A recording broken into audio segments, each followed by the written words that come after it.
ओम शांति। आज बाबा ने हमारे लिए क्या कहा है, सुनते हैं। आज 22 जून 2021 की साकार रूप से चले हुए मधुर महावाक्य सुनते हैं। बाबा बोले, मीठे बच्चे, इस दुनिया में निष्काम सेवा केवल एक बाप ही करता है। बाकी तुम जो भी कर्म करते हो उसका फल अवश्य मिलता है। प्रश्न, ड्रामा अनुसार कौन सी बात 100% सर्टेन है जिसकी तुम बच्चों को खुशी है? उत्तर, ड्रामा अनुसार सर्टेन है कि नई राजधानी स्थापन होनी है। तुम बच्चों को खुशी है कि श्रीमत पर हम अपने लिए अपनी राजधानी स्थापन कर रहे हैं। इस पुरानी दुनिया का विनाश तो होना ही है। तुम बच्चे जितना पुरुषार्थ करेंगे उतना ऊंच पद प्राप्त होगा। आज का गीत बजा है, तुम्हें पाके हमने जहां पा लिया। ओम शांति। जो बच्चे कहते हैं बाबा भी वही कहते हैं। बच्चे कहते हैं, बाबा तुम्हें पाके हम स्वर्ग के मालिक बनते हैं। बाप भी कहते हैं, बच्चे मन मना भव। बात एक ही हो गई। मनुष्य सब पूछेंगे कि ब्रह्मा कुमार कुमारियों को इस सत्संग में जाकर क्या मिलता है। तो ब्रह्मा कुमार कुमारियां कहते हैं, हम बाप दादा से विश्व के मालिक बनते हैं। विश्व का मालिक और कोई बन ना सके। विश्व के मालिक यह लक्ष्मी नारायण ही है। शिव बाबा तो विश्व का मालिक हो नहीं सकता। तुम बच्चे विश्व के मालिक बनते हो। तुम्हारा बाप विश्व का मालिक नहीं बनता। ऐसी निष्काम सेवा करने वाला और कोई होता नहीं। हर एक को अपनी सेवा का फल जरूर मिलता है। भक्ति मार्ग में वह किसी भी प्रकार से जो कोई कुछ भी करते हैं, सोशल वर्कर को भी सेवा का फल जरूर मिलता है। गवर्नमेंट से पगार मिलता है। बाप कहते हैं, मैं ही एक निष्काम सेवा करता हूँ जो बच्चों को विश्व का मालिक बनाता हूँ और मैं नहीं बनता हूँ। बच्चों को सुखी करके सुख धाम का मालिक बनाए, 21 जन्मों का सुख दे। मैं अपने निर्वाण धाम में वह वानप्रस्थ अवस्था में बैठ जाता हूँ। वानप्रस्थ तो मूल वतन को ही कहेंगी। मनुष्य वानप्रस्थ लेते हैं, बच्चों को सब कुछ दे जाए, सत्संग आदि करते हैं, गुरु करते हैं कि ये मुक्ति का रास्ता बताए। अब तुम बच्चे जान गए हो कि मुक्ति, जीवन मुक्ति का रास्ता कोई मनुष्य मात्र कभी किसी को बता नहीं सकते। वे किसी को भी सद्गति दे नहीं सकते, अपने को भी नहीं दे सकते। अपने को दे तो फिर दूसरों को भी दे सके। बाप आते ही हैं परम धाम से, वो वहां का रहने वाला है। तुम बच्चे भी वहां के रहने वाले हो। तुमको पाठ बजाना है इस कर्म क्षेत्र पर। बाबा को भी एक बार यहाँ आना है।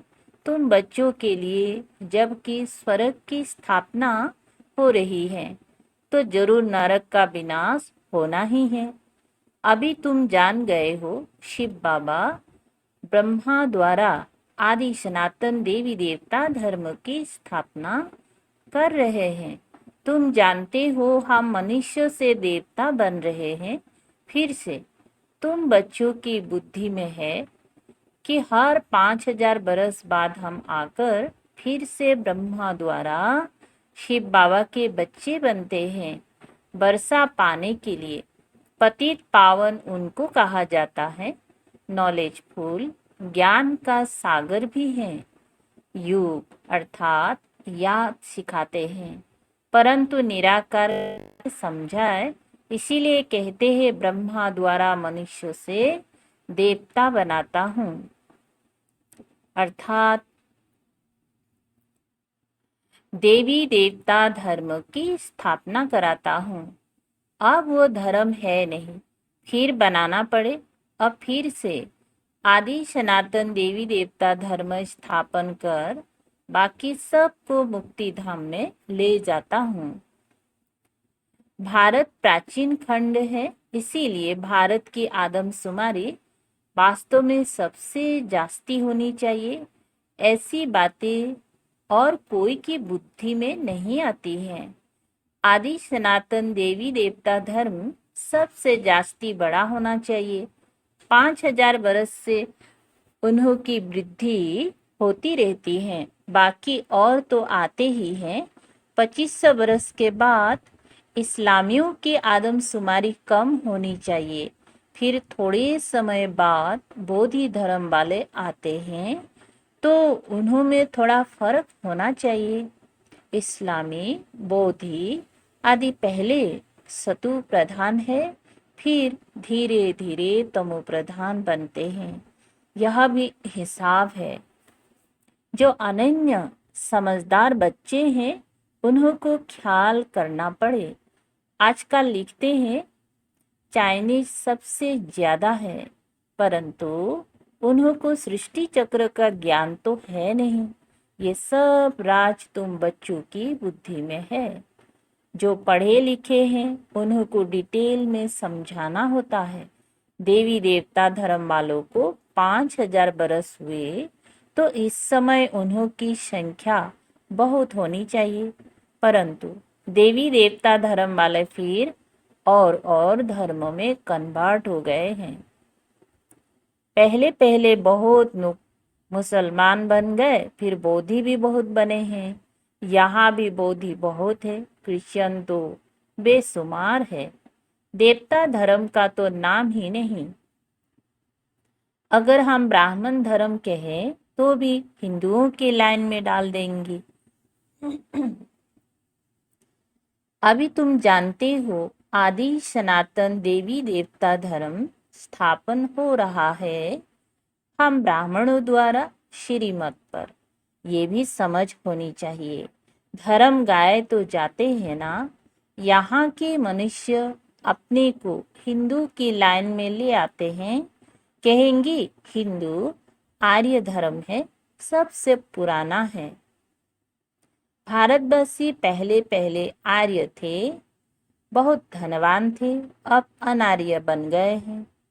कोई अक्ल नहीं, जिसको जो आता वो धर्म का नाम रख देते हैं। झाड़ के पिछाड़ी छोटे छोटे पत्ते, टाल टालियां निकलते हैं, नए का थोड़ा मान होता है। अभी तुम बच्चे जानते हो कि हम बाबा से स्वर्ग का वर्षा ले रहे हैं, तो ऐसे वर्षा देने वाले बाप को कितना याद करना चाहिए। तुम जितना जास्ती याद करेंगे, एक तो वर्षा मिलेगा और तुम पावन बनेंगे। लौकिक बाप से तो धन का वर्षा मिलता है, साथ साथ फिर पतित बनने का भी वर्षा मिलता है। वो लौकिक बाप, वो पारलौकिक बाप, और ये बीच में अलौकिक बाप ना, जो ब्रह्मा बाबा, इनको बीच में दोनों तरफ से जोड़ दिया जाता है। शिव बाबा को तो कोई तकलीफ नहीं होती है। इनको है ना, ब्रह्मा को कितनी गाली खानी पड़ती है ना। ब्रह्मा बाबा को सब गाली खानी पड़ती ना, शिव बाबा तो दिखाई नहीं देता है। और शिव बाबा इतना पवित्र है, उनको कौन गाली दे सकते हैं। वास्तव में कृष्ण को गाली नहीं मिलती है, बीच में फंसा ये ना, ये ब्रह्मा। कहते हैं ना, रास्ते चलते ब्राह्मण फंसा। गाली खाने के लिए ये फंसा है। लौकिक बाप को ही सहन करना पड़ता है ना, अलौकिक बाप को ही सहन करना पड़ता है ना। ब्रह्मा बाबा हमारे अलौकिक बाप है, तो जो भी परिस्थिति आए ना, जो इतना भी सहन करना पड़ा, तो सबसे पहले ब्रह्मा बाबा को ही पड़ा ना। ये किसी को पता नहीं कि शिव बाबा इनमें प्रवेश कर आए पतितों को पावन बनाते हैं। पतित बनने पर ही मार खाते हैं। बाप कहते हैं मैं आया हूँ सबको वापिस ले जाने। तुम जानते हो मौत सामने खड़ा है, विनाश तो जरूर चाहिए। विनाश बिगर सुख शांति कैसे हो। जब कोई लड़ाई आदि लगती है तो मनुष्य यज्ञ आदि रचते हैं, लड़ाई बंद हो जाए। तुम ब्राह्मण कुलभूषण जानती हो विनाश तो जरूर होगा, नहीं तो स्वर्ग के गेट्स कैसे खुलेंगे। सब स्वर्ग में तो नहीं आएंगे, जो पुरुषार्थ करेंगे वही चलेंगे, बाकी जाएंगे मुक्ति धाम। ये किसी को भी पता ना होने कारण कितना डरते हैं, शांति के लिए कितना धक्का खाते हैं, कॉन्फ्रेंस करते रहते हैं। सिर्फ तुम ब्राह्मण ही जानती हो सुख धाम शांति धाम की कैसे स्थापना हो रही है। विनाश के लिए स्थापना हो ना सके। तुम अभी त्रिकालदर्शी बने हो, तीसरा नेत्र ज्ञान का मिला है। वे तो कहते रहते हैं पीस कैसे हो, अर्थात कोई भी लड़े नहीं, सभी कहते हैं वननेस हो। एक ही बाप की मत ले कि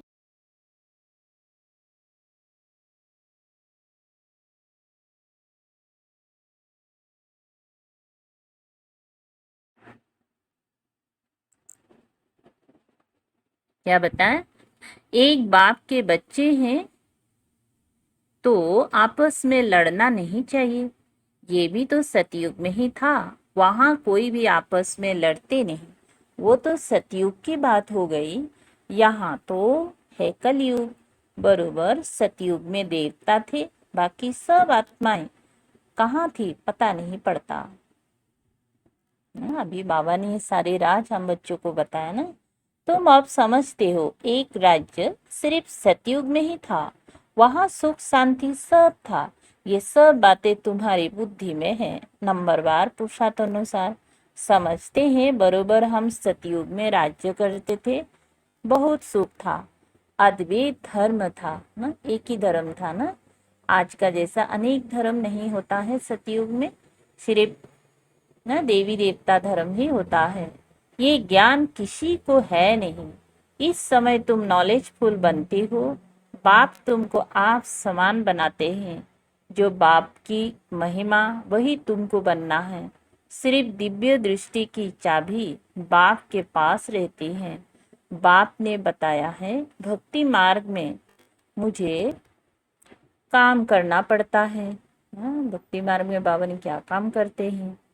जो जिसकी पूजा करते हैं मैं उनकी मनोकामना पूरी करता हूँ। कोई दर्शन का अभिलाष से होते हैं, है ना, और कोई अपना मनोकामना ना जो भी इच्छा होता है ना वो वरदान मांगते हैं। तो ये सारे काम बाबा ही करते हैं इनडायरेक्टली।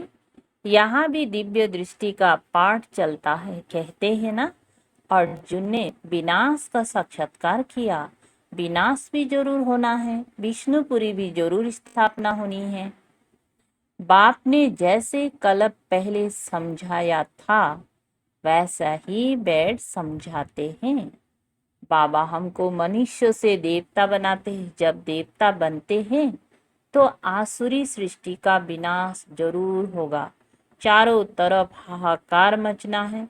बुद्धि समझ सकती है नेचुरल कैलेमिटीज आनी है, मूसलधार बरसात भी होनी है। इन सब का विनाश हो जाए तब सतयुग की स्थापना हो। 5 तत्वों की खाद भी मिल जाएगी। हाँ, 5 तत्वों को भी क्या मिल जाएगा, खाद मिल जाएगा। इस धरती को खाद देखो कितनी मिलती है। बाप कहते हैं इस रुद्र ज्ञान यज्ञ में यह सब स्वाहा हो जाएगा। भक्ति मार्ग में देखो रुद्र यज्ञ कैसे रचते हैं। शिव बाबा का लिंग और छोटे छोटे शालिग्राम बहुत बनाकर पूजा करके फिर मिटा देते हैं। फिर रोज बनाते हैं, पूजा करके फिर तोड़ देते हैं। शिव बाबा के साथ जिन्होंने भी सर्विस की उन्हों का भी यह हाल करते हैं। रावण की देखो, हर बरस एफिजी बनाए उनको जलाते हैं। दुश्मन की तो एक दो बार एफिजी बनाए जलाते हैं, ऐसे नहीं कि बरस बरस जलाने का नियम रखते हैं। नहीं, एक बार ही गुस्सा निकाल देंगे। रावण को तो हर बरस जलाते हैं। इनका अर्थ कोई समझते थोड़ी है। फिर कहते रावण ने सीता को चुराया, कुछ अर्थ नहीं समझते। फॉरेनर्स क्या समझेंगे? कुछ भी नहीं। दिन प्रतिदिन रावण को बड़ा बनाते जाते हैं, क्योंकि रावण बहुत दुख देने वाला है। अभी तुम इस पर जीत पाते हो, सतयुग में होगा ही नहीं। यह जो कर्म की भोगना, बीमारी आदि होती है, यह है रावण के कारण। रावण की प्रवेशता होने के कारण मनुष्य जो भी कर्म करते हैं वह विकर्म हो जाता है। सुख दुख का खेल बना हुआ है। इस हिस्ट्री ज्योग्राफी का किसी को भी पता नहीं है। लक्ष्मी नारायण को यह राज्य कैसे मिला, किसी को पता नहीं। तुम छोटे छोटे बच्चे समझाते हो। यह लक्ष्मी नारायण सतयुग में राज्य करते थे। संगम पर यह राजयुग से यह पद पाया है। बिड़ला को भी छोटी छोटी बच्चियां जाकर समझाए कि उन्होंने ये राज्य कैसे पाया। अभी तो कलयुग है, इनको सतयुग नहीं कहा जाता। राजाएं तो अभी है नहीं, राजाओं का ताज उड़ा दिया है। धर्म शास्त्र सिर्फ 4 है। गीता धर्म शास्त्र है, जिससे 3 धर्म अविस्थापन होती है, ना कि सतयुग में। ऐसे नहीं कि लक्ष्मी नारायण ने व राम ने कोई धर्म स्थापन किया।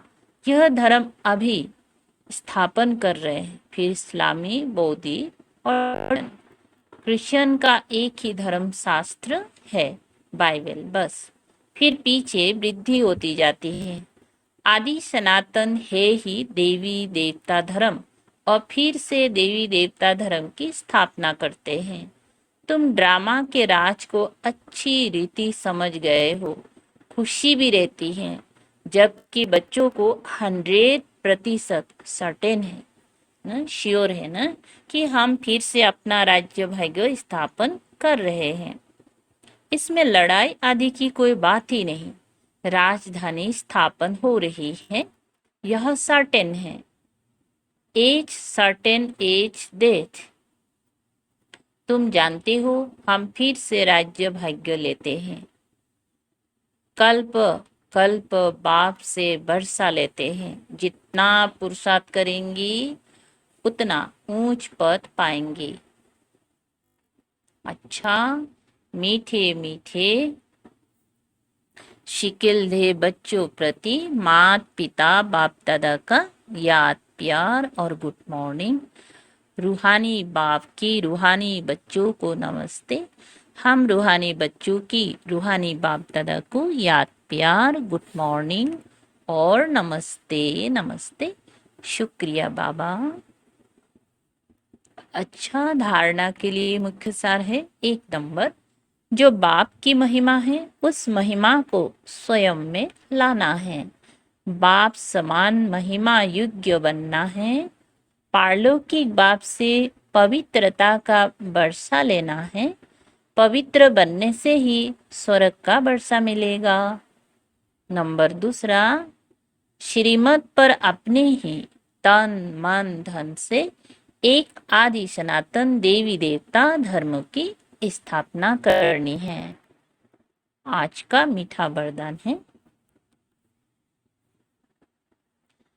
त्रिकालदर्शी बन, व्यर्थ संकल्प व संस्कारों का परिवर्तन करने वाले विश्व कल्याणकारी भव। विस्तार है, जब मास्टर त्रिकालदर्शी बन संकल्प को कर्म में लाएंगे तो कोई भी कर्म व्यर्थ नहीं होगा। इस व्यर्थों को बदलकर समर्थ संकल्प और समर्थ कार्य करना, इसको कहते हैं संपूर्ण स्टेज। सिर्फ अपने व्यर्थ संकल्प व विकर्मों को भस्म नहीं करना है, लेकिन शक्ति रूप बन सारे विश्व के विकर्मों का बोझ हल्का करने व अनेक आत्माओं के व्यर्थ संकल्प को मिटाने की मशीनरी तेज करो। तब कहेंगे विश्व कल्याणकारी। स्लोगान, नष्ट मोह बनना है तो सेवा अर्थ स्नेह रखो, स्वार्थ से नहीं। हाँ, नष्ट मोह बनना है तो सेवा अर्थ स्नेह रखो, स्वार्थ से नहीं। अच्छा, ओम शांति। शुक्रिया बाबा, थैंक यू बाबा।